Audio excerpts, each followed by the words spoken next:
আসসালামু আলাইকুম ভিউয়ার্স, আজ আমরা চলে আসলাম পাম বাগান, অনেকে বলে যে পাম ফল। সেই পাম বাগানে আসছি, তো আপনাকে দেখাবো যে পাম ফলটা কীরকম দেখতে, কীরকম বা গাছটা কীরকম। বাহির রাষ্ট্রে দেখা গেল আপনার মালয়েশিয়া, বেশিরভাগ বোঝা যায় মালয়েশিয়ায়। হ্যাঁ, বাহির রাষ্ট্রে আপনার একটা পাম ফল গাছকে দেখা গেল কত সুন্দর যত্ন সহকারে বড় হয়, যত্ন করে।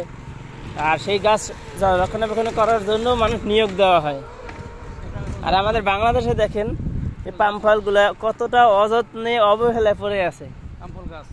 এই যে পাম ফল গাছগুলো দেখেন, আর সেই ফলগুলোও খুব অযত্নভাবেই বেড়ে উঠছে। লাস্টে তো শেষে তো দেখা গেল এটা কোনো কাজেই আসে না, মরে যায়, পড়ে রয়েছে। তো এই হয়েছে আপনার পাম ফল। প্রথমে এই যে ফলটা এরকম হয় দেখেন, এই যে ফুলগুলো সেই থেকে আপনার এই দেখেন অনেকগুলো ফুল মরেও গেছে, একেবারে পচে গেছে। তারই পাশে এই যে পাম ফল দেখা যায়, দেখেন পাম ফলগুলো খুব সুন্দরই দেখা যাচ্ছে, একেবারে জাম আকৃতির। এখন বর্তমানে কাঁচা অবস্থায় আছে, আর পেকে গেলে হয়তো আপনার এই আকৃতি ধারণ করে। আপনার ওই যে দেখেন পেকে গেলে এরকম লাল আকৃতি ধারণ করে। তো সেটাকে যদি আমরা এখন নিয়ে ছোটানো হয়, এই দেখেন এরকম লাল হয়, একেবারে দেখার মতো। আর চাপ দিলে একটা রসের মতো বের হয়, যে দেখেন একেবারে তেল যে তৈরি করা হয়, দেখেন তেল তৈরি করা হয়েছে। যে আমি আপনাদের সামনে দেখাচ্ছি, এই দেখেন পেকে গেছে, একেবারে পেকে নরম হয়ে গেছে।